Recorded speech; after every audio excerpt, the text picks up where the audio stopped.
ಕೋಗಿಲು ಲೇಔಟ್ನಲ್ಲಿ ಮನೆಗಳ ತೆರವು ವಿಚಾರ ಪಬ್ಲಿಕ್ ಟಿವಿಯಲ್ಲಿ ಬಿಗ್ ಅಪ್ಡೇಟ್.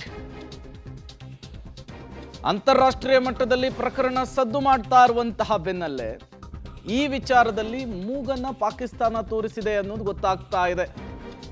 ಕ್ರಿಸ್ಮಸ್ ದಿನ ಭಾರತದಲ್ಲಿ ವಿಧ್ವಂಸಕ ಕೃತ್ಯ ನಡೆದಿದೆ ಅಂತ ಹೇಳಿ ಪಾಕಿಸ್ತಾನ ಹೇಳ್ತಾ ಇದೆ.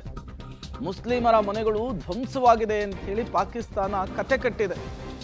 ಪಾಕಿಸ್ತಾನದ ವಿದೇಶಾಂಗ ಇಲಾಖೆಯ ವಕ್ತಾರ ಈ ರೀತಿ ಸ್ಟೇಟ್ಮೆಂಟ್ ಮಾಡಿರುವಂಥದ್ದು. ಹೆಸರನ್ನ ಪ್ರಸ್ತಾಪಿಸದೆ ಆರೋಪವನ್ನ ಮಾಡಿದ್ರ ತಾಹಿರ್ ಕೋಗಿಲು ಬಡಾವಣೆ ಉದ್ದೇಶಿಸಿಯೇ ಹೇಳಿಕೆಯನ್ನು ನೀಡಿದ್ದಾರೆ ಎನ್ನುವಂತಹ ವ್ಯಾಖ್ಯಾನ. ಭಾರತ ವಿದೇಶಾಂಗ ಇಲಾಖೆಯ ವಕ್ತಾರ ಜೈಸ್ವಾಲ್ ಇದಕ್ಕೆ ತಿರುಗೇಟನ್ನು ಕೂಡ ಕೊಟ್ಟಿದ್ದಾರೆ.